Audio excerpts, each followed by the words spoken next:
Welcome to Choose Views with Richard Chew. Get ready to dive into a world of insightful conversations and thought-provoking discussions. As progressives, our job is to have an all-inclusive, full-on assault with all of our players. A show that focuses on moving our political, social, economic, gender, and cultural conversation forward. And all of our players means all of our players. It's Choose Views. And now, here's your host, Richard Chew. Well, good Monday morning, political fighters, and welcome to the August 24th, 2026 edition of Choose Views.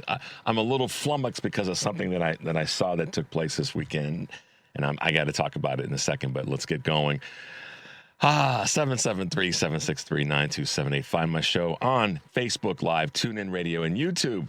And we are also broadcasting on WARR in North Carolina and KTNF in Minnesota. And that's what I got to say.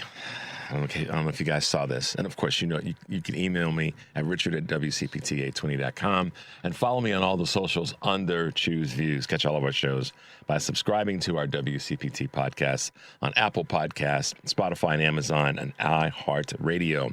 There you can get Choose Views featured interviews. Joan Esposito, live, local, and progressive. Patty Vasquez, driving it home. Edwin Eisendrath, of course, It's the Democracy, Stupid. And all of our other great shows and interviews on the weekends, out Chicago. You know, we got some great stuff that flows through here. In the evenings, the Politics Bar, the Matt McNeil Show, and the Gailey Show. And, of course, make your way over to heartlandsignal.com to check out all of our good stuff that we have happening there at our digital newsroom and platform. I was telling some people about that this weekend at a wedding reception that it's not just what's on the radio. Make sure that you're checking out what we're doing at Heartland Signal. And make sure that you're catching all of our shows on all the other podcasts. It's important to do that so you got information to share. Don't go it alone. Be part of the team. Let us help you spread the word. Over at heartlandsignal.com, Dearborn was built by people with different names, different accents, different traditions, and different ways of worshiping God. Dearborn Mayor Abdullah Hammoud condemned the January 6th rioter Jake Lang and his anti-Islam agitators who descended on the city council meeting in Michigan. And that's kind of my lead to the thing that this dude, Jake Lang, is making his way around the country, and he's going into communities and taking his band of idiots, agitators, whatever you want to call them, into cities, and they're showing up at city halls and they're showing up at council meetings, being disruptive. And specifically being disruptive to two communities, our Muslim brothers and sisters here in the United States, and other, I say other meaning me, and black folks, with signs referencing the N-word in descriptive form of black people. And this happened in Dearborn, and this happened in Minneapolis. And there's a video out that I guess the best way of putting it is, by many people's measure, the Minneapolis Police Department kind of provided, for lack of better words, cover for Jake and his crew in their one or two of their vehicles that had pulled up on the sidewalk, by the way. And so now that people were there protesting to push back against this, the Minneapolis Police Department surrounded the vehicle. And I don't know how else to say it other than to say that I get that they were protecting them from what the behind whoopings that were about to come, potentially. At the same time, they rolled in there that way, so they should be able to take the heat. If not, stay the hell out of the kitchen. But this dude, Jake Lang, is he's putting himself in some situations where discernment from certain people is going to continue to wane. And I'm not advocating anything. I'm just speaking to the reality of where people are right now. And what's interesting about this, interesting is the wrong word. What's hypocritical about this guy is rolling around, Devin. I think you guys may know this. He's got one of those ankle bracelets on.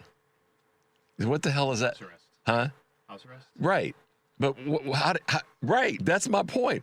Devin just turned his head like, a Labrador in the doorway, like, huh? So unless I'm wrong here, and Devin's about to correct me if I am or affirm that I'm not, how are you rolling around in different cities with an ankle bracelet on? Unless it's just for show, I don't know. But be that as it may, if I take that off the table for a moment,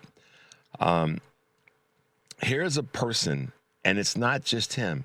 He's got a crew of people that are going different places, and they are hugely anti-Muslim community. They're hugely anti-African-American community. And, what's next? And I there's some research that I'm waiting to come back on his actual ethnicity 2 generations ago. It's not real.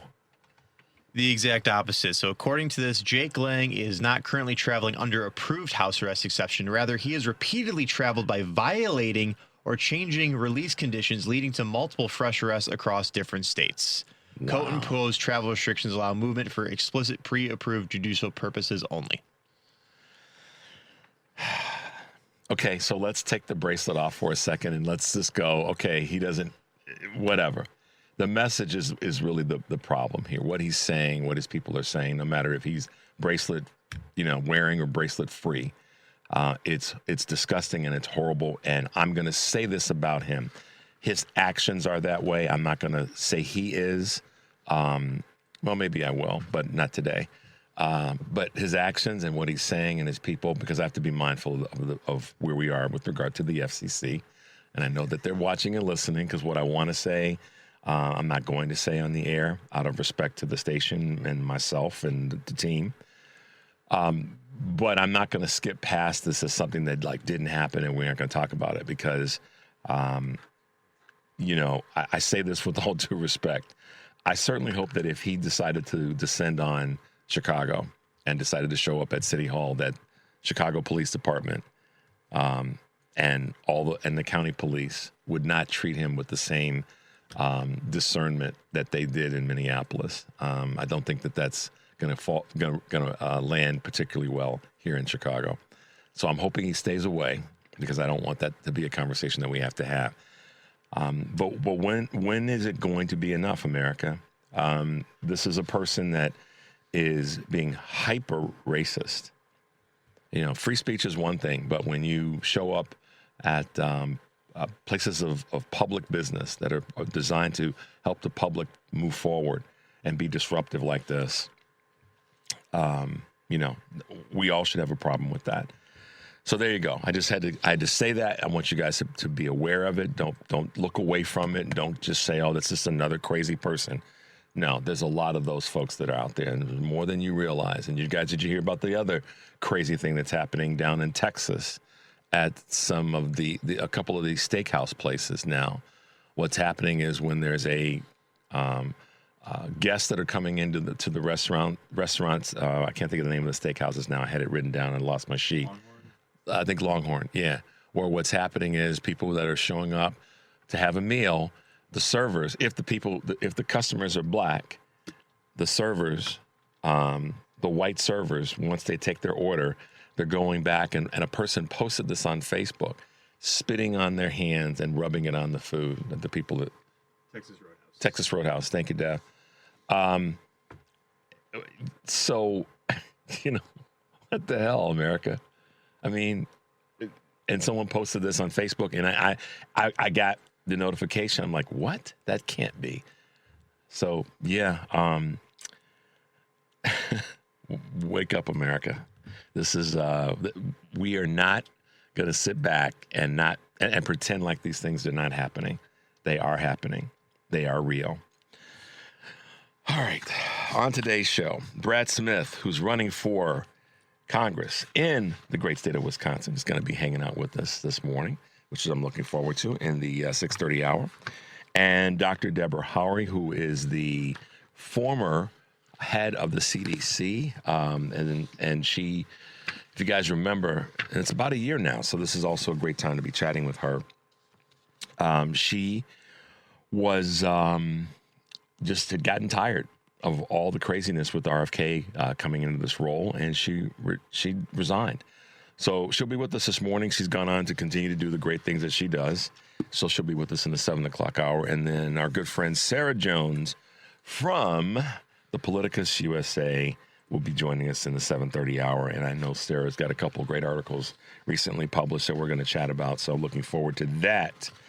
Meanwhile, the question of the day, given where we are with this war in Iran and in other places that we have military involvement, but specifically Iran right now, because it's the one that has got everybody hot under the collar politically and socially, and now we know economically. How much influence, question of the day, how much influence do you guys think the defense contracting companies have had on this war in Iran? How much influence? I'm going to talk a little bit about that in something to chew on when we get back.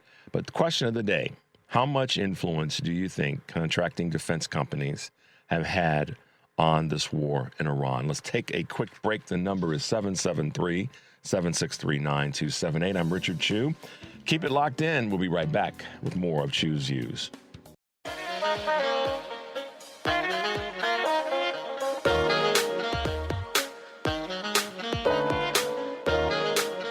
All right, political fighters, welcome back to Chew's Views. If you're just tuning in, I am Richard Chew. Thanks for being with us this morning on this August 24th, 2026. A couple of quick Chew's Views news items on this Monday. Canada announces retaliatory tariffs on U.S. goods. We imposed 50% on estimated $20 billion in Canadian goods Saturday after our neighboring country decided that this trade agreement with Trump was a failure.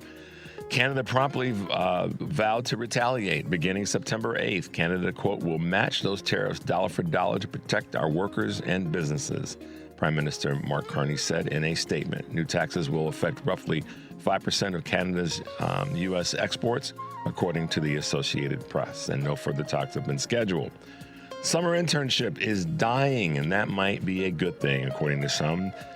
This summer, more interns found themselves serving as guinea pigs for their company's AI adoption rather than making photocopies. For some, like Jerice Tour, the shift offered valuable hands-on experience building and monitoring an AI agent for marketing purposes. But what happens once AI is baked into company operations is the question. That could leave future interns in a funny position, experts are warning, facing demands that might be escalating more quickly than younger workers can grow the confidence that they need and use the better judgment. So we'll see.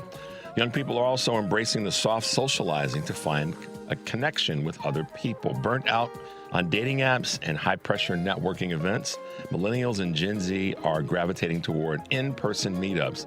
How about a novel idea that center on relaxed shared activities? Devin's got a smirk on his face.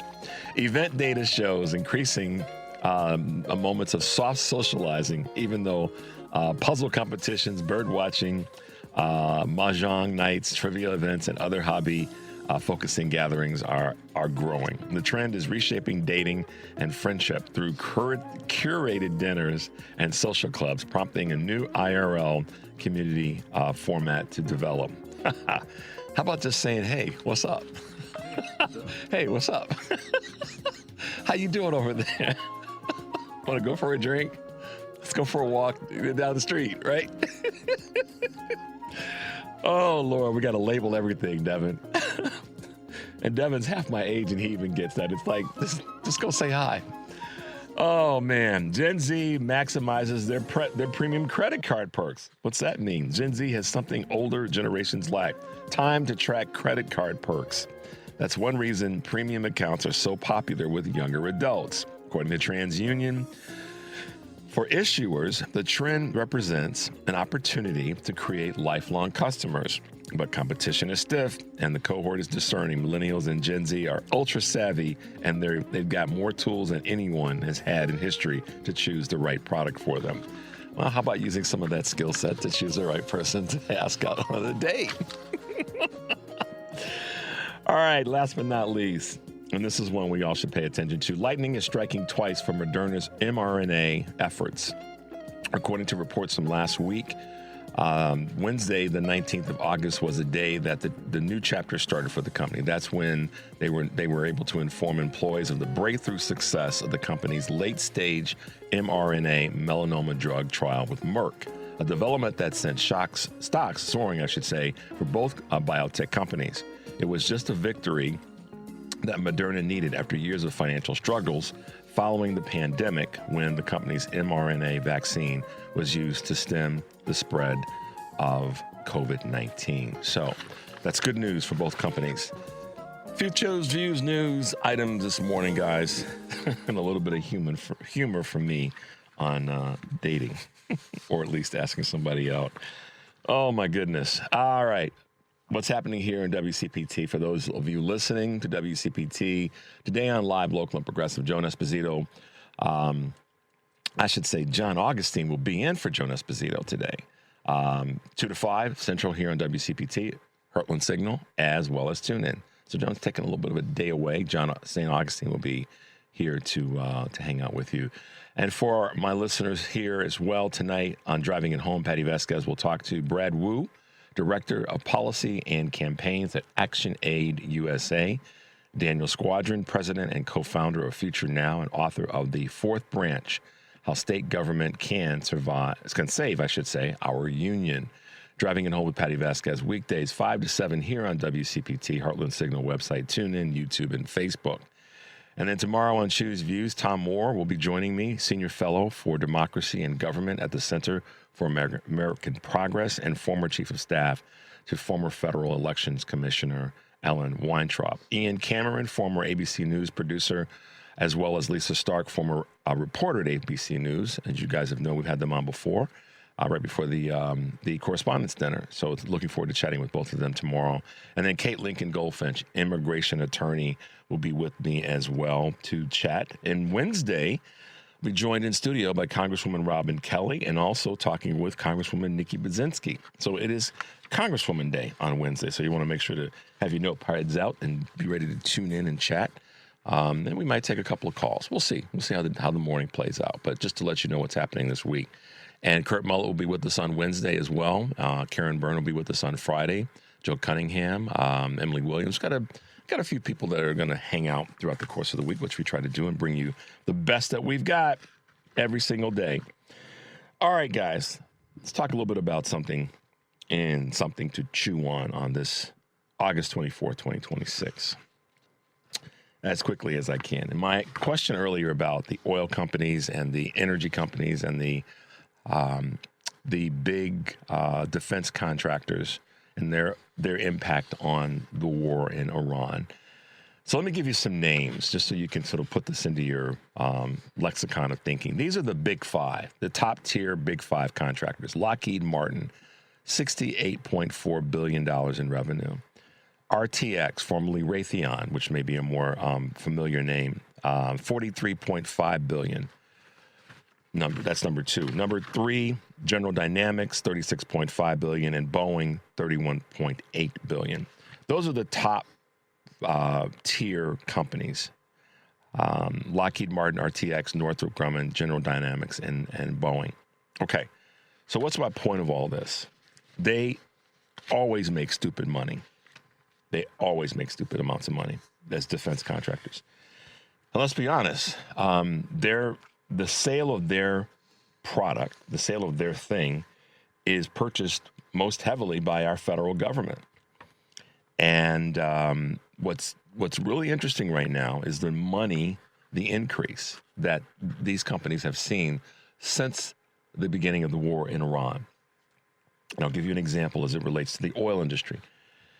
It was revealed earlier this month, August 4th to be exact, that the 8 biggest oil companies amassed profits of more than $90 billion additional since the beginning of the war. Actually, the number is $93 billion in profits directly tied to the war. That's why I asked the question, are the defense companies, and in this case, the oil companies, what kind of impact are they having on the war? Are they proponents of it? Do those big five that I mentioned earlier, Lockheed, RTX, Northrop Grumman, General Dynamics, and Boeing, are they okay with us being at war or the war going on for longer than what was initially projected by Donald Trump and his warmongers? It seems to me that that's a strong possibility, given the fact that they are the largest suppliers of the goods and services, in this case, not even really the services so much, but the armament that they provide to the U.S. military and other countries who are our allies. So how do we get our arms around this when we think about it from the perspective of how many times we ask the question about healthcare and education and other services that are really, in my observation, more important to our national defense than having more, bombs and tanks and big guns and all the other things that are part of the defense business and additional planes that can fly, faster or have better maneuvers. What's that all needed for? I mean, I would gather that the top 5% employees at the defense contractor companies are happy to see that we are at war right now, because that means that they're selling more of the things that take us to war and keep us at war. But at the same time, how much of that money could be and should be ended and then diverted to taking care of things like Medicare for All, which we talked about last week, making sure that public education is funded in a way that makes sure that no child has to not get an education or get a poor education or go to school on an empty stomach. How much more defense money, or how much defense money can we snatch from these companies and say no more wars? Maybe the no more wars conversation or the forever wars conversation should start with the defense contracting companies. Because without the supplies that they provide, without the armaments that they provide, the long strike missiles and, the air defense systems and all these other fancy words being, manufactured and then sold, and largely to our government that pays for the majority of this from our tax dollars. That's the crazy thing about it. We got roads that are suffering in major metropolitan areas and some of the suburbs, but we can't work to get those fixed or find the funding through the states to get those fixed. But we can certainly send more, manufacture and send more bombs and missiles and air defense systems to places across the globe. I think it's insane. It's a terrible use of our money. But I'd like to know what you guys think about the defense industry and how much influence it's having on this war. There you go. Something to chew on. We're going to take a quick break. The number is 773-763-9278. I'm Richard Chew. Keep it locked in. We'll be right back with more of Chew's Views.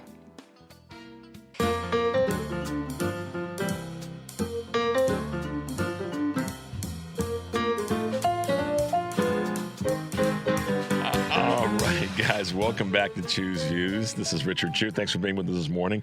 Yes, I came out of the gate a little snarky about how much money we're wasting on this damn war in Iran and how much money we could be sending to our children, to our schools, and the list goes on. And it's a doggone shame that we're in this space once again. The biggest form of defense, I believe, for the United States is to have a well-educated, healthy, confident society of people right here. We don't need to be over fighting in these crazy wars. And Wisconsin's 6th Congressional District is about to get a guy who feels similarly and has a plan to make that happen. Brad Smith is with us again. Good morning, Brad. Congratulations on your latest success, and we're happy to have you back on Chew's Views. How you been, man? Hey, Richard. Good morning. I'm doing awesome. Thank you so much for having me, and I enjoyed hearing what you were just talking about, because I couldn't agree more, and I feel like you must have been on the doors with me having conversations with people locally, because that mirrors a lot of what I've been hearing and talking about exactly on the ground here with people of all backgrounds. Mm-hmm. Yeah, I mean, listen, I made this comment, and this is just to kind of give you some perspective. People want to throw all kinds of shade at Dr. Syed over in Michigan, one of our neighboring states, since we're the Midwestern Great Lakes states. And I'm like, listen, he's got folks from all different factions that are joining his campaign right now. He's talking to people because of what they want to get done. They could give a darn the people that are following him, they could give a darn about his faith. In fact, they advocate his faith because they understand that he's committed to it. And, so the same thing for you, affordability when it comes to this economy, education, protecting the rights of rural Wisconsin folk. I mean, you've been all about that. You've been really clear that this is what you're fighting for. And I think that I'm loving hearing that candidates that are running, and I'm not labeling like whether they're DSA or they're progressive liberal Democrats or they're moderate Democrats, but the folks that are winning, Brad, are folks that are, they're like, let me listen to what these folks are trying to say, because we kind of haven't really been listening. We've been telling them what we're going to do versus what do they want us to do. Talk to us a little bit about that experience. Yeah, I appreciate that so much, and I couldn't agree more. I think there is so much frustration about the party politics, the national power consolidation, whether you're talking about monopolies or large influence of money into our politics through the forms of Citizens United. And so I got to tell you, people are feeling left behind and unheard. And I know it's funny, going and actually talking to people is the job, right? When we talk about what I'm running for, it's in the name. It's representative. It's not to be something at a national level. It's not to be a rage bait author, right? Your job is to represent the people's interests. And that actually means everybody on the ground here. And while I am very much a Democrat and eager to do everything we can to serve our people here, my job is also to find the through line of how I better represent everyone in this district. And I am so heartened by the conversations I've had. Man, there is a lot in common when you sit down with people, when you talk about housing, when you talk about the cost of everything right now, raising a family, healthcare, insurance. People are feeling this left, right, and center.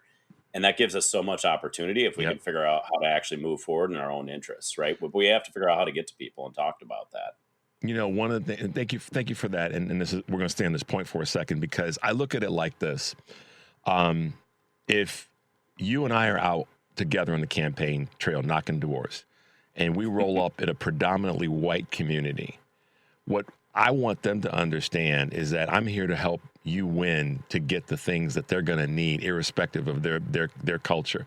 And they may have some bias toward a variety of things, but at the end of the day, you want to go in and help that community get what they believe or what they feel they need. Flip the script. You and I go into a predominantly African-American community, and they're like, so who's this black dude and this white dude knocking on my door? Well, the conversation is about how this white dude wants to go to Washington and make sure that you get the things that you are supposed to have based on what you've told us that you think you need and that you want as a citizen of this community. And I think that that's my message, Brad. I'm not trying to say that that's your message, but in the bigger picture, I think that that's how we cut through some of the bias, is to say, listen, I could care less what you look like. As a representative, I want to go in and get the stuff that you say you need, and make sure that all the folks in this community are taken care of. I mean, is that a fair argument? Yeah, absolutely. And I mean, we've been on 10,000 doors already, leading up to the primary through my kind of team and grassroots. And, I've done a very substantial portion of that. And that's exactly the way we've approached it is, people have foundational needs. You talk about life, liberty, and pursuit of happiness. People are struggling with the first of that, life, right? And we're nowhere near, for a lot of folks, feeling confident that they're able to pursue happiness. And yet, so many people have been pre-programmed to go first to partisanship rather than to talk about their own interests. And I'm not really satisfied to let people, be snowed on that. And so I'm trying to pop that bubble with conversations, and I'm not going to apologize for trying to look out for your interests and doing everything I can to fight for the base needs that every family here needs. And it doesn't matter your socioeconomics, your background, where you live, your zip code, your wealth level. Everybody needs these things. And yet we're increasingly see these support structures be kicked out. And people like Glenn Grothman, the current representative, are architects of that. Right. Yeah. And, but we have to get back to the conversation and say, I'm not trying to give everything away. I'm trying to make sure you're fed, you have shelter, your family has opportunity, and you can be healthy enough to have a job that you can raise a family or pursue the pursuit of happiness on, right? And those aren't controversial, and those sure as heck aren't partisan. No, and one of the things that's unfortunately happening, and I know that you see this because you're the one that's actually running, I see it from my vantage point, and that is that it's almost like there needs to be this a moment where I'm going to use a theme from one of the Avengers movies when when Thor drops the hammer. All this craziness is going on, right? Yep. All this noise, this craziness, and all this, and then Thor drops the hammer, and everything shuts down, and everybody comes back to their sanity. You know what I mean? Yeah. And I think that's what our party has the opportunity to do right now, is to drop the hammer and say, let's just stop this doggone craziness. And we all have a vested interest in working to make sure that we all are getting better, and that we are not just surviving, that we are thriving, to take the line from Kamala Harris. But that's really what we have to do. And that's why, I've used a phrase, and others that I know that are in my circle have used the words, we have to come in, ready to drop the hammer and say, no, we're going to set this thing right. Yeah, and be unapologetically bold in the vision we're talking about, which, by the way, when we talk about things like Medicare for All, here that's such a provocative, intriguing, and exciting comment for so many. And yet look at every other high income nation. Yeah. They're already on this track, and they have been for years. And by the way, their health outcomes are better. Their life expectancy is better.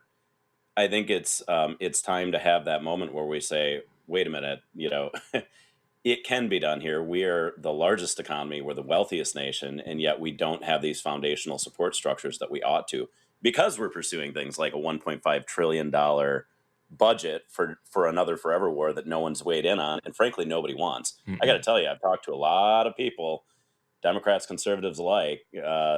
Nobody wants this, right? Yeah. And yet we're spending more money than ever on this. Brett, are you seeing, speaking of the I guess you could say the political labeling in terms of Republican, Democrat, moderate, independent, whatever, are you seeing Republicans who right now, if we look at, how Wisconsin went in the last national election, and how other states that we would want to say, wait a minute, what are you thinking? You're the folks that are going to be hurt the most by some of this craziness that's coming. Right. Are you actually seeing folk who may have voted for Trump or may have voted Republican in the last cycle or cycles saying, this just isn't working. I can't keep doing this. Are you actually, because I get data and information and whatnot that say that that's happening, but it's right. I want to know from you in Wisconsin, of all places, is that real, or is it just out there as a conversation piece? Yeah, it absolutely is real. And I'm naturally not going to name names, but we have built a grassroots team of volunteers, of people who are reaching out that are saying, hey, I care deeply about where you're talking about going, and I want to be a part of this, right? And as part of that, we sit down and have chats and understand people's backgrounds. And I've had a wide array of people come and join and talk about volunteering and sit down, including people who have fallen out of the MAGA sphere. Mm-hmm. And I'm talking about people who are even of a level of working in DC as a consultancy, someone who had worked with a governor level MAGA affiliated campaign and office, as well as someone who is a former staffer for a GOP person in Congress, GOP member or congressional member. And there's been different reasons why they've fallen out. For one, it was because of the ICE shootings. And when that happened, they just said, okay, this is it. This was my red line. Mm-hmm. Americans being killed on the streets by people wearing masks, without due process and such aggressive tactics. That was one that was a red line for one person. And for another person now talking about the war in Iran and the fact that we were promised not to get another forever war, they said this is enough. And a third conversation I just had at a county fair in Waushara County, which is one of our most rural, was that one of the largest farmers up there, they were falling out because they lost faith, and they saw the people that were surrounding the president and the fact that it was all yes people with not enough experience. And it's clear that their decision-making is flawed. And they lost confidence, right? So I have literal people I've talked to one-to-one who have dropped out and even talked about volunteering or started volunteering. Yeah. Wow. I can see a person, man or woman, that's a farmer in any part of the country, but let's stay with Wisconsin because that's where you're rolling. I can see them sitting back going, would I put a young guy or gal at the wheel of a tractor to do the work in the field that doesn't have experience. They got a driver's license, but they've never gotten behind the wheel of one of these big, massive, wonderful pieces of equipment and let them start, operating it. And I could see that owner of that business, that farming, rural farming business, probably has some moments where he or she, if they're being honest with themselves, saying, I wouldn't put them in that person, an experienced person in charge of running this $1,000 piece of equipment that could cause some harm any more than people around Trump, to your point, need to be doing what they're doing because they're just as inexperienced and potentially reckless. So those are my words again, Brad, but I'm sure you probably had those kinds of conversations. They may have been kind of salty with a few of those farmers. Yeah. They're especially, a lot of these large farm operations, they're sophisticated too. I was talking with them. I went to a Farmers Bureau meeting in rural Green Lake County, which is in the center part of my district here. And it was right when the Iran war was kicking off. And one of them commented, hey, Strait of Hormuz, not only is that a controlled choke point for fuel and things like diesel prices, which is one of the critical inputs for a ton of our economy, not to mention, of course, farming. The other point was fertilizer and fertilizer prices. And the fact that he said to me, a third of all urea goes through the Strait of Hormuz, which is a key fertilizer component. He talked about wishing having bought future contracts to help mitigate the costs that were going to come down the pike with this. And then he was questioning the logic and the foresight of the economic, havoc that was going to be wrought by putting the Strait of Hormuz on the table as a choke point, right? So some of these folks, man, they are looking far ahead. And the fact that he has those kind of discussions, it seems that our president wasn't aware or thinking of them or listening to people who did. Yeah. I think that's a moment where they're like, hey, large scale operation and proud business owner, but in Wisconsin and knows more about the geopolitical reality and economics than our president and the people he's listening to, which is bonkers, right? Yeah. It totally is, man. Brad, let's take a quick break. When we come back, we'll talk a little bit more about some of the same topics, and we'll talk a little bit about the dude that you're running against. The number is 773-763-9278. I'm Richard Chew. Keep it locked in. We'll be right back with more of Chew's Views.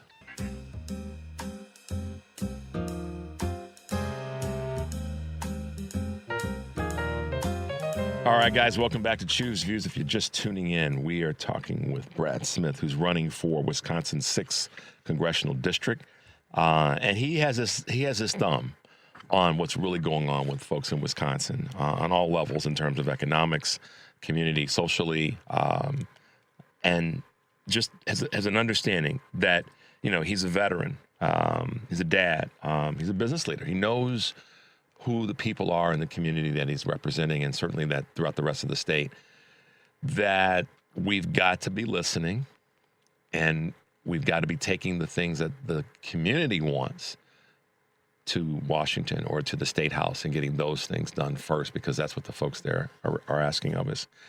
One of the things that's going on right now, we just were talking about this war in Iran, and we didn't even get into talk about tariffs. We can talk about that too, but one of the biggies right now, he just rolled his. You all should have seen that. He could have lit a fire with the way his eyes just rolled. I'm showing my beliefs and thoughts here, Richard. But no, I mean, obviously, this gentleman that you spoke of, and then others that I'm sure have had similar kinds of eye rolls because of the way in which this administration has not gotten it done. But let's talk about data centers, because I know that the guy that you're running against, and I'm trying not to even give him the competition, but the person that you're running against can't even find it in himself to say, or to even have this conversation. Walk us through, Brad, where you are when it comes to data centers and then data centers in Wisconsin, and your thoughts and what the impact is going to be. Walk us through this. Yeah, man, this is such an important and rapidly accelerating topic here in Wisconsin and frankly across the country. Two of the largest data centers and the first ones that came into Wisconsin were here in the 6th district. One in Port Washington, just north of us through Vantage Project and part of the Stargate initiative. And the other one's Meta over in Beaver Dam. And boy, they have been done so rapidly and under the cover of darkness without any actual material community engagement that people felt that they had a voice and an opportunity to understand how it was going to impact their families and their communities, that that is a consistent theme, again, that's bipartisan. There's an outrage about extractive development by the externally billion-dollar capitalized companies, and they're feeling left behind holding the bag. And the reason why is there's been no transparency about what the water impacts and water usage would be, which here in the Great Lakes, of course, water is one of our most precious natural resources, and we must be good stewards of it. There's also massive questions about what new power is it going to require and who's going to pay for it. And until the public had an opportunity to start pushing back, companies are going to do what big companies do. They were trying to let families have to pay for the increased power costs, to pay for the new transmission lines. And that is absurd. People already stretched to the breaking point because of the tariffs and everything else going on. And now you're talking about us paying to feed the power for these massive data centers that we didn't ask for.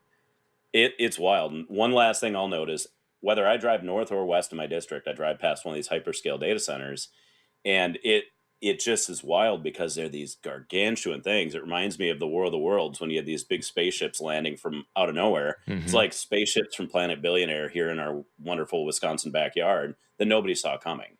So we need to get responsible regulations in place for consistent hurdles that these things can never go in under the cover of darkness of an NDA before communities have a chance to weigh in, to make sure that ratepayers are protected, to make sure our natural resources are protected, among a number of other things. And we got to do it yesterday.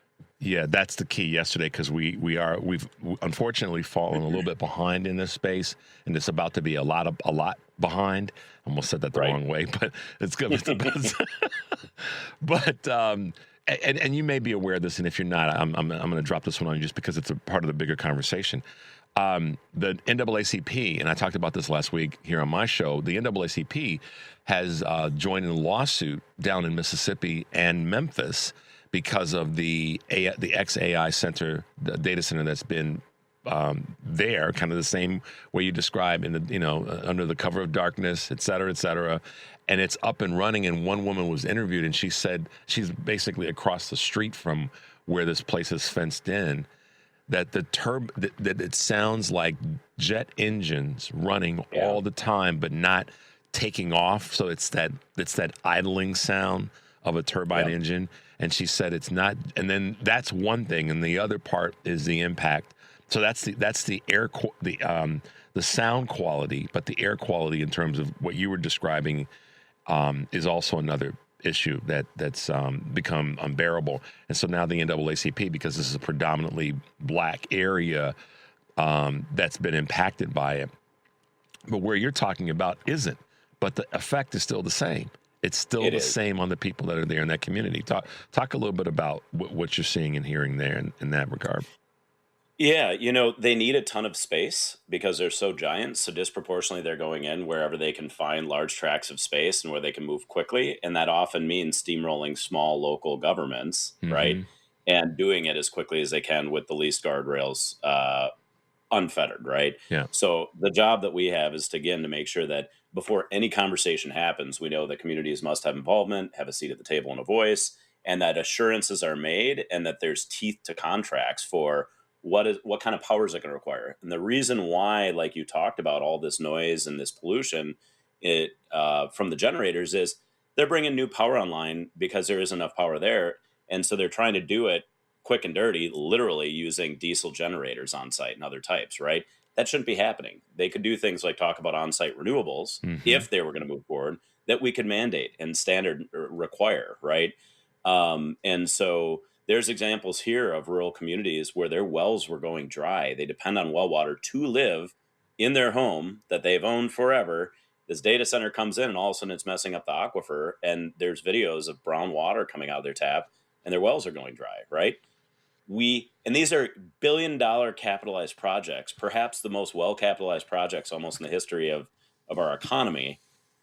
And yet people are being left suffering here with no one defending them materially. And that is fundamentally wrong. And this, again, is one of those areas where I think it's an emperor has no clothes moment where people are like, wait a minute, nobody's working for me, including our current representatives in Congress. Yeah. And it's time to step up and demand change. One of our listeners just asked a question on social about, she's a representative of the League of Women Voters, if I'm reading this correctly, and decided to put together a forum for candidates in September, mid-September. Maybe we'll have you back on after that so you can share with us how that went down. But apparently, so the question is, and I'm kind of muddling through this, if you think that the guy that you're running against is going to show up, and is he going to chicken out as he often does? That's kind of coming from a listener. Was that the thrust of the question? Yeah. Man, people love to ask me that because we are different in just about every way. I don't know. I served in the military. I'm about 3 generations younger. I've got a family. He doesn't. We've got a drastically different lived experience. So people love to ask me that. And I will tell you, yes, yes, and yes. If I could have a debate every day from now until the general, I would. Right. And so we'll be there. And then our great challenge. And Glenn, if you're listening, we'll look forward to seeing you there. People want it. And it's a good opportunity to show your chops. He has 34 years of experience in Wisconsin plus federal government. So he doesn't have to be afraid of little old me. 34 years of time there. How about that? There's been time sitting there. I like the way you threw down the gauntlet, man. But that's what people want right now. And we have another listener, Justin, that says, "Woohoo, go Brad! Excited to see you kick Glenn out on November 3rd." So there you go, and we've got folks that are behind you and want to see you succeed in winning, but also want to see you get there and as I use my phrase often, knock over some tables and get some stuff done for the people that help you get there. So we're really excited for you. How can folks find you? How can they get involved in your campaign? Because Brett, I'm looking at it like this. I don't care if the person's in Miami or if they're in Seattle or if they're anywhere in between across the country. We want to reach people to have them be able to help all of our candidates that are running, even if it's not a race in their own state. So how can folks find you? Thank you, Richard. And thank you for having me. This was a huge support in that direction, right? So you can find me online, have a website at bradsmith4, Congress.com, bradsmith4congress.com, or also on social media, most all channels, Brad Smith for Congress. And the way you can get involved and help, there's a volunteer link on our website under Get Involved. And best thing you can do is just share your information on One Step if you happen to be in the area or even remotely. We can do things like phone banking, you name it. So share your info. We've got a team, 300-400 so far, all grassroots who are doing this. If you're able to, share socials, help amplify our message to drive awareness. And if you have a couple coins that you can throw in the till, that's hugely helpful because we're doing this ethically, financially. And so I'm not using corporate PAC donations. I've made a pledge to overturn Citizens United, as well as make active stock trading illegal for people in office. So we're doing this under our own power and we're being effective and successful, but obviously it's a lot harder road to go down when you're trying to do it that way. So donations are always helpful and meaningful. Well, Brad, it's been great having you on the show this morning. Thanks for taking some time to hang out with us a little bit. We'll do this again. I'm committed to getting every Democrat that's running across the finish line in the House, the Senate, state legislators, and all the rest, because it's time for our team to take back over so we can move our country in a better direction. So thanks for being with us this morning. I'm honored. Thank you so much for having me, Richard. It's been a pleasure. All right, man. We'll talk to you soon. Stay safe. Be well. You too. Take care. All right. Bye-bye. Bye-bye. All right, guys. There you go. I mean, what can I say? He's doing the things that are about moving us forward and about making sure that the people in the community that he represents have the support and the leadership that they need. So we want to get behind Brad and do what we can to help him win this race. Let's take a break. It's about that time, top of the hour. 773-763-9278 is the number. I'm Richard Chew, and as you know, this is Chew's View, so keep it locked in. When we come back after the break, guess who's going to be hanging out with us? Our good friend, Sarah Jones. No, Dr. Deborah Howery will be with us, and then Sarah at 7:30. Got that right. Okay, let's take that break. We'll be right back. Welcome to Choose Views with Richard Chew. Get ready to dive into a world of insightful conversations and thought-provoking discussions. As progressives, our job is to have an all-inclusive, full-on assault with all of our players. A show that focuses on moving our political, social, economic, gender, and cultural conversation forward. And all of our players means all of our players. It's Choose Views. And now, here's your host, Richard Chew. All right, guys, welcome back to Choose Views. Thanks for being with us this morning. morning, August 24th, 2026. Make sure you are tuning in to Joan Esposito this afternoon. John St. Augustine will be sitting in for Joan. Patty Vasquez will be driving it home this evening from 5 to 7, so make sure you are there as well. It was great talking with Brad Smith, candidate for Congress in the 6th District of Wisconsin. And, we had an opportunity to get some things right, and we missed the opportunity. But now we've got people who are on track to do things that are in the mindset that are to do things that get us back on track. I'm talking about Dr. Deborah Howery, who's been with us before on my show, and she's a senior fellow at Yale School of Public Health. But her story is it's a story of rebound. I guess I'm going to put it that way. Where about a year ago, she made the decision that enough is enough, and decided that it was time to leave. Unfortunately, chief medical officer at the CDC, and but she got her footing and partnered up with some other great minds and said, we still have so much to offer to our country. And she's back in the fight and has been back in the fight, really never left the fight, just kind of changed the way in which she was fighting. Dr. Howery, welcome back to Choose View. Sorry about that long intro, but I wanted to give you some early flowers into, where you've been, what's been happening. Bring us up to speed. Has it been a year? I was looking at my calendar, is going, we're coming up on about a year's time now. Am I right? Yeah, later this week, it'll be 1 year after I walked out of the CDC, but certainly that wasn't an overnight decision. It had been really leading up to that with all the issues internally that we were having with the secretary around political interference. But since then, have been trying to continue the work of public health just in different ways. So working with California, several states out west, around innovation, bringing, modernized data, certainly following evidence-based guidance and not what is currently coming out of the department, around things like vaccine recommendations and preventative care, and working with many health tech companies, and continuing to use my voice. I've done many congressional briefings, continue to do media interviews and national talks, just really around what's happening in our country and how each of us can really take care of our own health and be aware of what's going on. Is the conversation around, I'm going to say self-empowerment, because that's the word that comes to mind.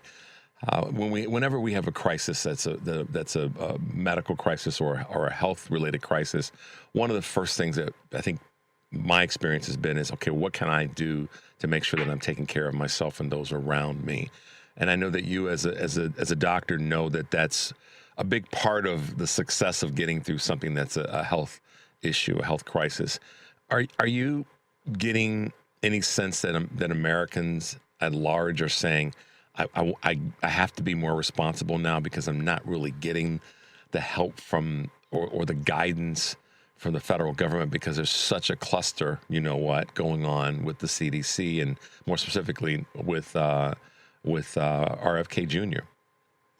I think that's difficult to answer because, some people will listen to the secretary, and or the president, and when they say things like, splitting up a vaccine into 3 components, can happen.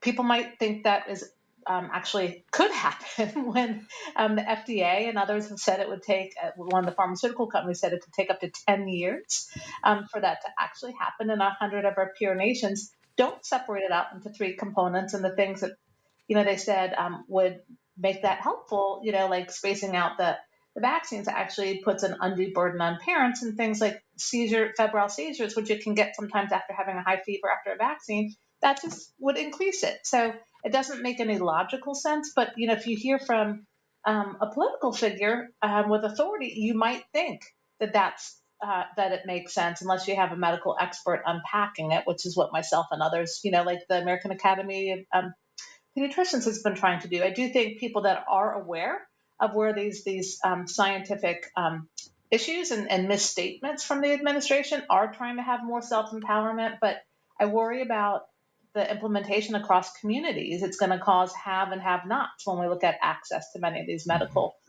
treatments and vaccines, and that's what concerns me. What is your assessment of the relationship between the federal health minds and heads of some of the federal agencies in relationship to, or their relationship to the state level medical directors and health experts. Is that gotten worse? Has it gotten better? Or has it stayed the same in the last, let's just use a year ago as our marking point? I would say it's gotten worse. At least 28 states now no longer follow CDC's vaccine recommendations. And in general, a lot of national organizations like the Association for States and Territorial Health Officers and Council for State and Territorial Epidemiologists have been convening states, to have shared information on things like even some of the foodborne outbreaks, so that states have a place to where they can share how they are incorporating the best available evidence. But unfortunately, there's much more of a disconnect. And when you look at federal agencies, I think most people used to really aspire, not most, but, certainly experts and leaders would aspire to lead a federal agency, and it was really based on your expertise. And now we're seeing people that never completed medical residencies or aren't board certified leading many of these agencies, like the NIH director, And so I think when you see that, you start to question the expertise. And so many of the states have been going in different directions and following the World Health Organization as well as medical organizations.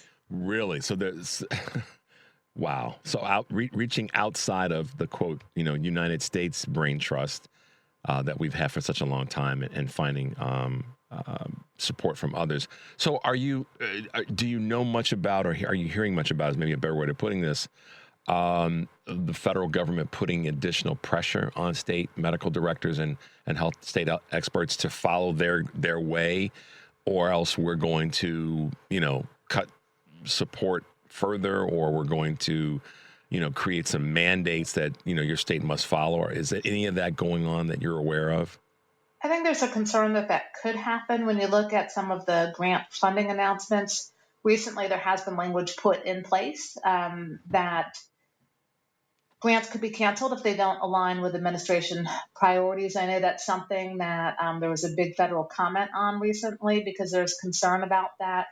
Many months ago, several blue states did have funding canceled. I believe it was reversed in a lawsuit. But in my mind, this is just not the way to run a country.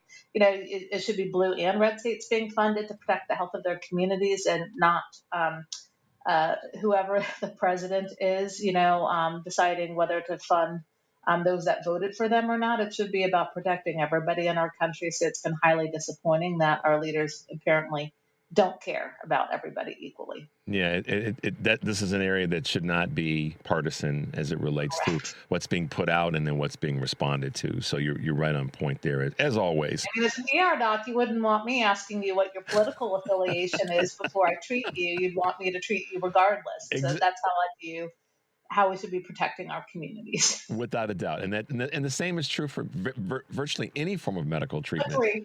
It's like whatever it is, I don't care necessarily, neither should I as a patient.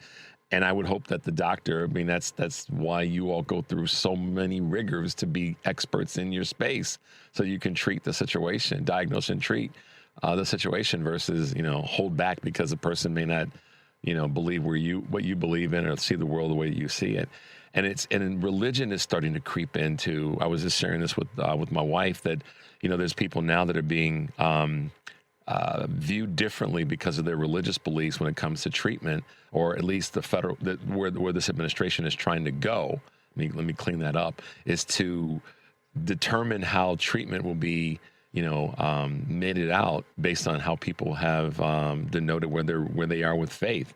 And that's a very, very slippery slope. And I know you probably got a better thumb on where that's coming from or where that might be headed. Yeah, I think it is a slippery slope. Yeah. Dr. Hari, let's take a quick break because when we come back, I want to talk about a couple of articles that you've recently written and some interviews. And I also want to get a little bit into, we talked about folks that have been appointed. And I want to get your thoughts on some of the, I made her smile. Let's take a quick break. The number is 773-763-9278. I'm Richard Chew. Keep it locked in. We'll be right back with more of Chew's Views.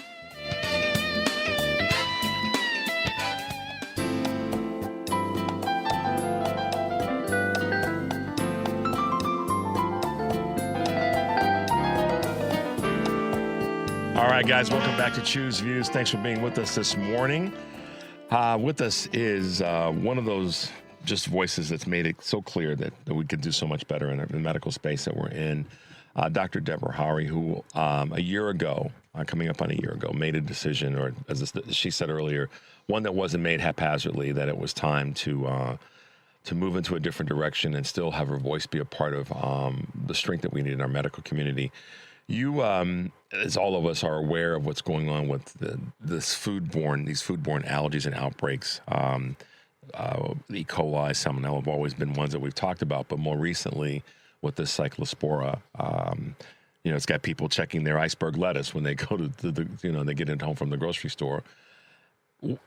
How did we get to a point where this is something that pretty much anybody in the country we have heard about it because of what it's causing? I think that the crazy thing about it is the medical impact that it's had on people has almost been turned into, a comedy routine. But the health risks are, pretty large. Talk to us a little bit about this. Yeah, I think, certainly throughout different periods of the year and in summers, every year, we see surges in some of these foodborne outbreaks, and different types of foods are, subject to recalls. So that part is not unusual. I'd say what is unusual is the amount and the number of people impacted. And I'm not quite sure why it comes as a surprise to the administration when you lay off people at FDA and CDC that track illnesses, that track food recalls, that help with safety.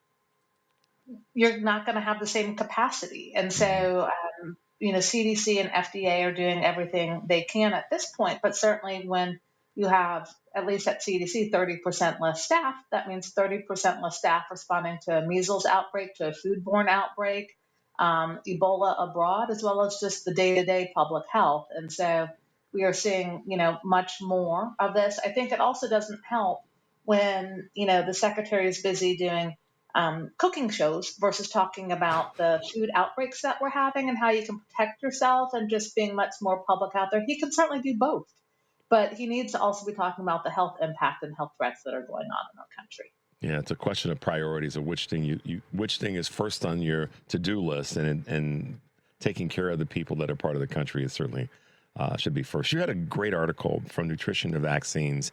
Here's what MAHA policies failed to deliver.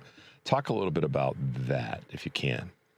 Yeah, and, it was interesting because I did a podcast a week or so ago as well, where I was on with several MAHA supporters, and we all agreed that the executive order around childhood vaccines, none of us supported. And so I think there are a lot of things that we can find in common with MAHA. I mean, I think everybody believes in safe food and water, and seeing children thrive and ending chronic disease.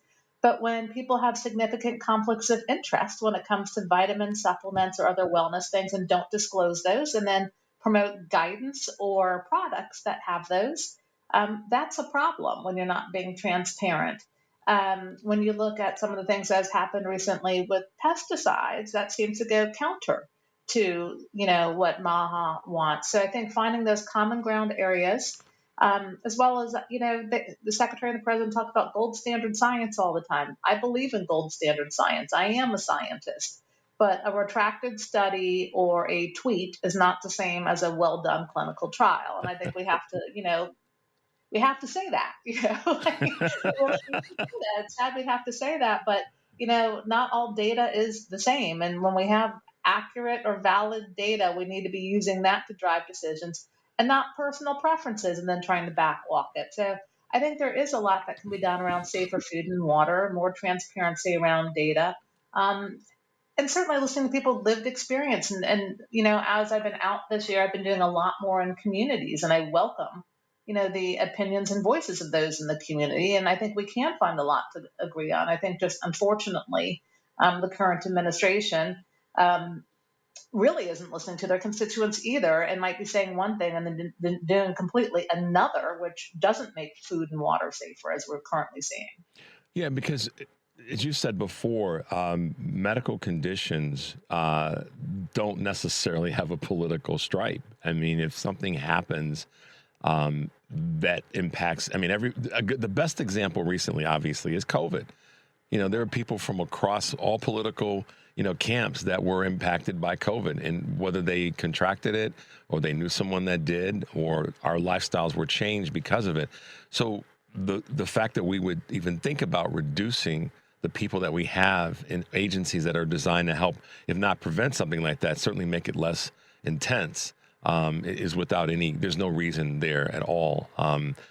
And I always have to ask this question, and for particularly someone like you, what's the basis of that? Because it is a nonpartisan issue. And unless we get into economics and how much people have in terms of resources to pay for medical treatment, I mean, that's another conversation. But when it comes to prevention and research, that should be nonpartisan, because, we're all breathing the same air and all the rest.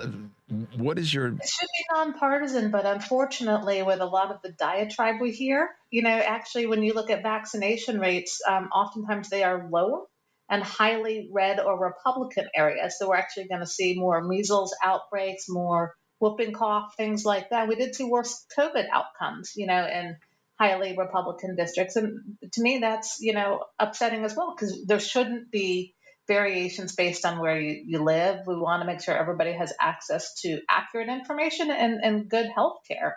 And this is just where I think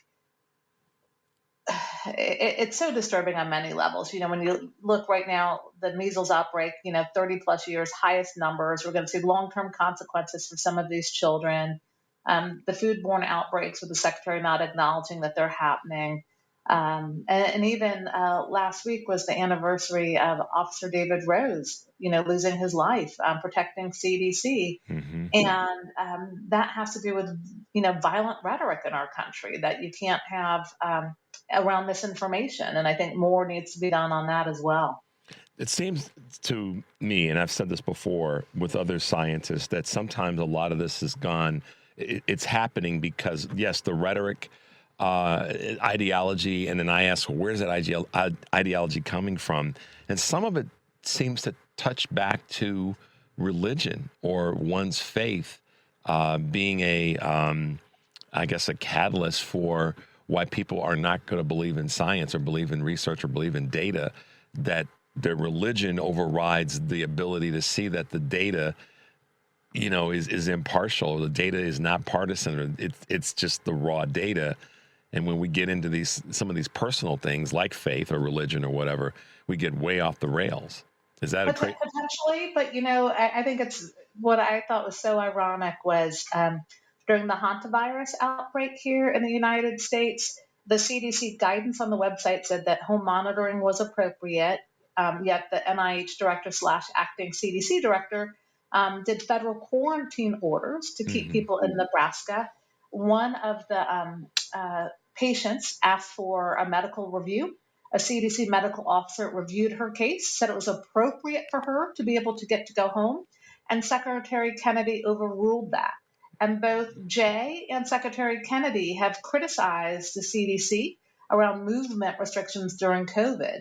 And that was a virus we didn't know a lot on. Hantavirus, we actually had data and science on, and medical professionals were saying, home monitoring was appropriate, but our political leaders actually violated individual liberties, movement restrictions. So that's where, that's different from religion, and these are people that had spoken strongly out about it. So that's something that, it's hard for me to wrap my brain around. Wow. Okay. So skill, talent, qualification is where we are. There's a lot of people that have been appointed to roles recently that, by all measure, independent thinking, they just aren't. They don't fit the test, in my opinion. And one of them most recently is Dr. Heidi Overton, who is now going to be, one of the leading voices with the FDA. And I'm not asking you to pick favorites or not favorites, but the conversation is really more around qualification and also qualification to meet the moments that we're in. And it seems as though with her and with Dr. Schwartz, there seems to be some questions around their ability to meet the moment. Not that they're not qualified as physicians, but do you see what I'm saying? I do. And what I would say with Dr. Overton is, she is a physician and she's currently working in government. So those are two things in her favor. But, the FDA is a really complex organization. She hasn't led anything that large, and she really doesn't have a significant background around regulatory, and when you're looking at regulations and food inspections and approval of medications, I would think you want someone that has, a deep bench in that if you're leading others. Dr. Schwartz, on the other hand, she has worked in public health and clinical medicine. She has stated she believes in vaccines and was, over a lot of vaccine deployments. I hope she does well because I want CDC to thrive. But what concerns me is what she said at her all hands about, disagreeing privately with the secretary. I can understand if you don't agree with everything your boss says, to maybe not air those grievances publicly. But if it's something that's going to impact the lives of Americans, and she also didn't say that didn't mean she wouldn't implement something. It's okay to maybe disagree, but then you shouldn't be implementing, things that can harm others. And that's where it was unclear what she would do. Yeah, that's exactly the point. And in this moment, are they the ones to meet the moment? You certainly were. Happy anniversary to moving into a new direction. I guess I'll put it that way to end on a positive. It's always great to see you, Dr. Harwell. We appreciate your leadership and your commitment to making lives better for folks here in the United States of America. Good to see you. Stay strong, and we look forward to having you back again soon, okay? Sounds great. Thank you. All right. Talk to you soon. All right, guys, quick break. The number is 773-763-9278. I'm Richard Chew. Keep it locked in. We'll be right back with more of Chew's Views.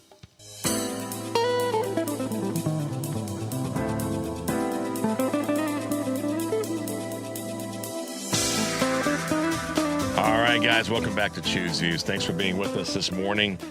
Great to talk with Dr. Deborah Howry, who has, in many ways, moved on as former chief with the CDC. Obviously, last year she made a tough decision, but one that she felt, as she said, that it wasn't, she wanted to take lightly, but given the opposition that she had with RFK Jr., that it was time to move on to different pastures, and we'll say greener pastures as well. So good to have her with us. And the work she's doing now with Yale University. Sarah Jones from Politicus USA has been a voice that we've been so happy to have with us this last year. And I love her articles. Her work over at Substack is fantastic. She's always on point. And every now and again, I'll get to send Sarah something and say, hey, did you see this? But this morning, we're going to welcome Sarah to the show as always. Good morning, Sarah Jones, and welcome back to Chew's Views. Good morning. It's another day in the fire hose. It's a wonderful day in the neighborhood. Yeah, that's what we need, that song made over for this administration. Man, I heard you doing a recap of everything. Yeah. And I was like, yeah, that list, you know what? You're never going to end. That list is never going to end. It just goes and goes and goes. Yeah. I mean, just off the heels of talking with Dr. Howry and about what's happening with the CDC and overall with MAHA and just her experience and what she went through last year and making a tough decision to leave. And then prior to her, I was talking with Brad Smith, who's running for Congress in Wisconsin, and he said something that is kind of a resonating point that Dr. Howry made and that Brad made, both of which that the current state of affairs is solely in the lap of the Republican Party. We want to see our Democratic leaders do better, as I keep saying, but all of this is in their lap. Brad talked about how many people in Wisconsin, Sarah, that he's gone out and talked to during the campaign trail that have said to him that this is, and it's coming from Republicans in Wisconsin, that this administration is incompetent. They have moved away. They're dropping off. And I asked him, I said, is that true? I mean, I'm hearing it, but is that real? Or is it just sort of talking points. And he said, no, he's seeing it firsthand from people who are right there in Wisconsin that are saying, no, we've had enough. So I'm hoping, and then we get your thoughts on this, that's going to actually turn into people that are going to vote, though. If they just drop out and they don't vote, then, it kind of becomes a little bit of a zero-sum game, because if they don't vote, they don't vote. And yeah, a big turnout for Democrats is good, but it would be nice to see, optimistically or hopefully, that those people turn out and they vote for the Democrat in their particular district or whatever the race might be. Yeah, absolutely. But I think one of the things that goes to the point that you're making here is what just happened in Pennsylvania last week. So remember when Donald Trump survived the maybe something that grazed his ear in Butler, Pennsylvania. Yep. And I don't say that to, a man lost his life. It was that whole thing was a tragedy, but it's always, notable that assassination attempts are part of campaigning for certain types of leaders, which Donald Trump is one of those leaders. So you have to take all that into consideration. In that district, which was a huge, there are, I don't know, you could go out on the street and try to find some Democrats, you would be hard pressed. Mm-hmm. That district went for a Democrat. Yeah, I saw It's that. just, right. So it's like, what does that say? I mean, I literally, I could not imagine. I go to that district like once a month. I have a doctor that's up there. I have to go up there. If anyone had ever told me that, there's no way I would have believed that would happen. Absolutely not. And so what I think part of what's happening is that it isn't all the stuff. I mean, when you look at what's happening with the CDC, when you look at who he's trying to appoint to the head of the FDA, when you look at our national security, when you look at all those things, any rational person would be terrified and would be absolutely fleeing from this administration. But I don't think that's why these people are leaving. I think it's the things that they are experiencing that you cannot lie your way out of. You can't gaslight them out of. I talk about this all the time, but every time they go to the gas pump, you can't tell them things are okay. They know things aren't okay. So, and then now they're paying more for their health care. All of those things are adding up. But there's also, I think the other thing that happened recently that is really going to damage Trump in a weird way is that decoy plane. Where he left so many people as like collateral damage to die on a plane that they thought was under threat. And the people he chose to take with him, it really speaks to that's exactly who he is, right? And now everyone knows that. And of course, he left a lot of the media on they were all on the decoy plane. And they were not very happy about that. But I was like, did you expect otherwise from this man? Like, at least now you know who he is, right? It's sort of like, Sarah, we've been saying, we've been saying for the longest time, we know you haven't been listening, or if you listened, you just decided not to go. We told you that there were alligators in the yard, and you decided to still go out and play. We've been telling you, and now that the alligator's bitten you in your behind, you want us to help you. We're going to, because that's how we're built. But next time, you got to listen, so we don't have to go through all this drama. And that's to the point of what you were making about this plane. I mean, I've recorded a couple of special pieces on that. I've talked about it almost endlessly the last week or so, because it is such a showing of the malfunction of this administration, and that, more importantly, a just complete disregard from Donald Trump for the people that supposedly are around him, that have in many ways protected him from his own mistakes and his own potentially illegal actions, and he left them hanging. He left them literally to potentially die. And yes, that may be, Sarah, maybe, along with the great article you wrote about Trump's staff are quitting because they know Republicans are going to lose the midterms, and they don't want to be around to catch the fire. It's a great article. You guys got to check it out. But talk a little bit about that in relationship to the catering container. The taco container, the great taco heist. What we see is this politically weakened person on every front, and so that is.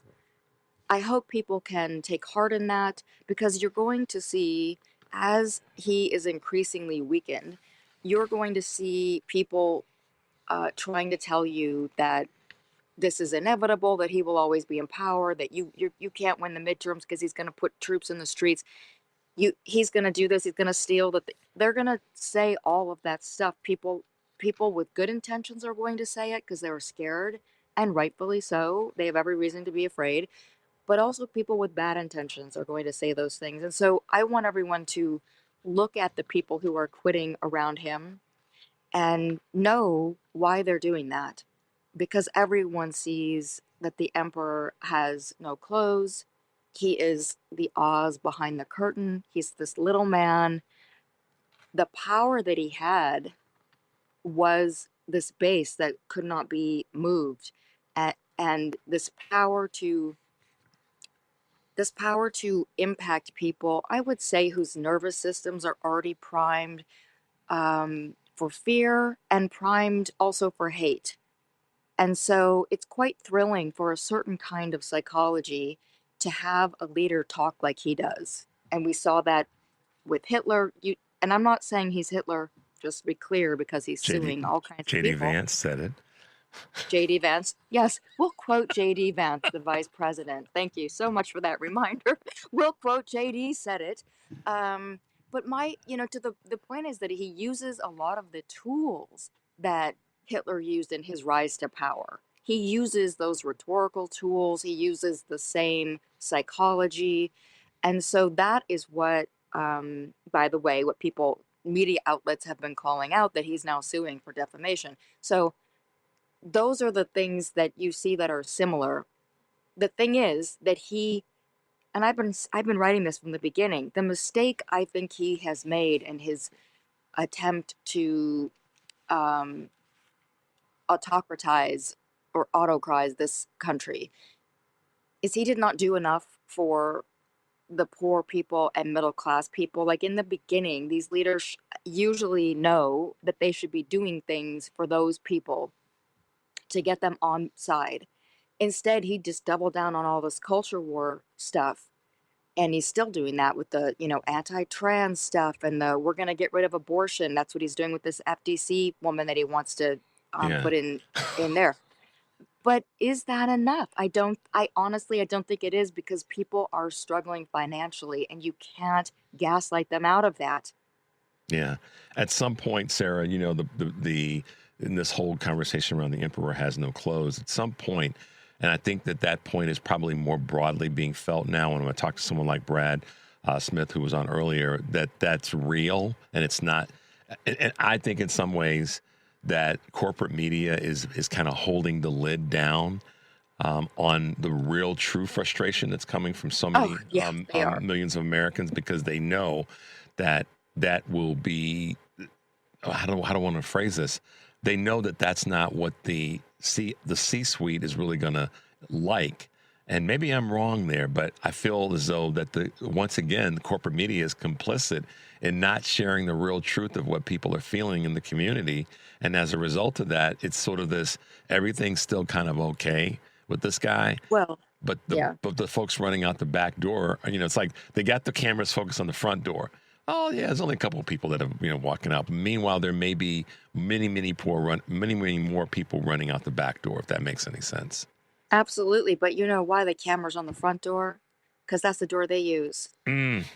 Wow. So they don't see any other perspective. When you look at the salaries and you look at who's behind the scenes, those people are making millions of dollars. They live in a very protected bubble. They all have legal protection. A lot of them have security. They're not living the lives that you and I and your listeners are leading. So it doesn't occur to them. It isn't even a decision that they're not going to focus on that. It just doesn't even occur to them. They have very much become a media-only of the status quo of people in power. And we do see that when there's democratic backsliding, because you see corporations align themselves with the larger power, but also these corporations that have allowed to become these mega corporations have been a big participant and even push for that. And then the Supreme Court says they're people, like all of those things have come together to make this kind of monster situation that we're in right now. And I'm always appalled at the mainstream media's coverage of things. I mean, some of these people, I still, no matter what they do, I still am, well, every day I will be shocked by how out of touch they are and how elite I just cannot believe that no one in there is saying to them, hey, by the way, people are deciding whether or not they can buy their cereal for their kids this week, or they need to get gas to pick up their second shift. So Yeah. that's where the people are at. They can't take their medication for their kids. They're saying, well, you don't really need that asthma inhaler. You haven't had asthma for 2 weeks, so we won't pick that up because it's, $700. So those people have no idea. Yeah. No idea. Of what's going on at the other door. Sarah, let's take a quick break. The number is 773-763-9278. I'm Richard Chew. Keep it locked in. We'll be right back with more of Chew's Views.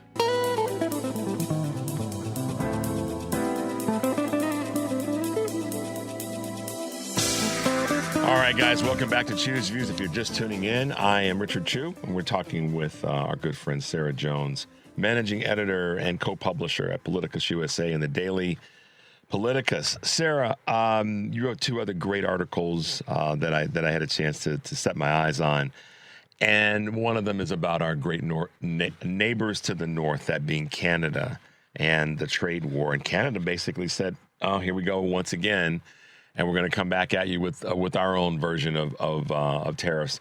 Talk about this. Walk us through this, 50% tariffs on Canadian goods, and kind of how you're looking at this. Well, I mean,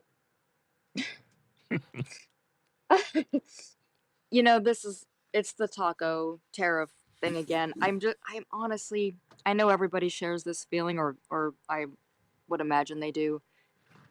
It's exhausting, and I'm so sick of the way Trump thinks that he is a good businessman because he likes to screw people over and not uphold his side of deals that he's made. But this is what he does. And I think the other thing going on with Canada is that there was this bridge, the Gordie Howe Bridge, that this was in place. Governor Snyder, who's a Republican, long ago made the deal for this bridge. And then Trump comes along after it's built and he changes all the terms and conditions. That's what could there be a less honorable way of conducting yourself? There really isn't. It's like, that's who he is. It's just so, it's so repulsive. So yeah, he's now, once again, after the trade negotiations crumbled at the last hour, because I don't know why anybody uses the word negotiating.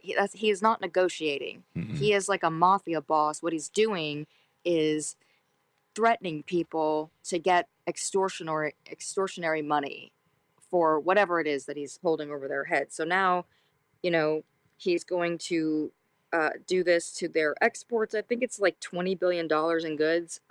Yeah. And yeah, and there's no further talks scheduled. I think Canada's really sick. They've been doing their elbows up in response, where they just keep posting maps where they show everything that they make, that they're not going to buy things from us because they make their own things. It's like what he is doing. I think the larger picture too that's very troubling to me is, on a geopolitical level, is that he has turned the United States into an isolationist country, and I don't know that we really have allies anymore. I mean, there are countries that we call our allies, and they refer to us as allies, but in deed and in behavior and in negotiations, we are not allies anymore. And that is very concerning. when you look at the allegiance and the realignment of China, Iran, Russia, It, right? it really, that's the part right there that when it comes to the tariffs that I go back to often like you do, because the tariffs are hurting our allies. They're telling people that have been friends of ours for years we've worked together. We've done the best we can in the worst of times to find how we can move forward, that we don't, not we, but this administration, specifically Donald Trump, but the people around them, they don't give a damn about you. They don't care. And the part that's going to be revealing, and this kind of goes back to your article about the people that are leaving. We know who you are. If you stood by, whether you're part of the administration, whatever, the cabinet, whatever, or you're part of the GOP at large, if you stood by and allowed this carnage to take place on a domestic level, but certainly on an international level, then you should have no further career or voice when it comes to U.S. politics, because they've been carrying the water to make our relationships with our foreign allies that much more difficult. And when we come through this, we get to the other side of it, let's say with the midterms and then with the 2028 election, will those countries be there? Will they, and would their rationale for not sticking with us like they have been be based on the fact that the people who could have affected the change stood by and let it happen? And their thinking is, well, we can't trust them either. Do you know what I mean? Right, that's a good point. Yeah, because you're seeing that already. And it's really embarrassing to see that he's pulling back from Ukraine yet again. I think it was France that just stepped up to give them France a did. bunch of, Yeah. yeah. And so, right, like, and yes, we used to be the leader in that area, and that is one reason we had all this power. He just doesn't understand that. He thinks power comes from might. He doesn't have might. Look at what he's done to the military. He's weakened the United States military. He's weakened our forces. And then, but he still thinks, oh, we're still the leader. You're not the superpower when other countries are stepping, as he's been saying, oh, you've got to do your part. Well, if everybody's doing their part, they're going to have that power. What doesn't he understand about that? It's because in his own life, he conducted himself as a little Nepo baby, as somebody who could always get what he wanted by throwing a fit and sicking his lawyers on people. And that's how he's always conducted himself. But look how the BBC is fighting back against him. It just doesn't work for a presidency. And by the way, the thing you sent me the other day, that, about the Epstein file. So that is another way that the way that he conducts himself isn't working. And so on Tuesday, the DOJ is been ordered by the court to produce these documents in camera so the judge can review them. And why did you, because they've only been providing, here's our handwritten notes, or it's like, no, and their argument in court was, no, trust me, bro. Like that's their argument.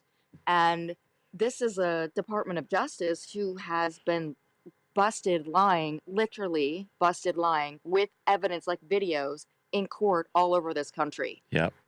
So trust me, bro, isn't going to work on the Epstein file. It's not a legal argument. Okay, so let me throw this out for people that may not know. You got to read this article. If you guys email me, I will send you the article that I sent to Sarah, because when I get something good, because she's always covering breaking stories. When I get something good and I haven't seen Sarah write about it, I'm like, she's so doggone busy. She just didn't catch this one yet. So I forwarded an article to Sarah from another outlet that I thought she's going to tear this one apart.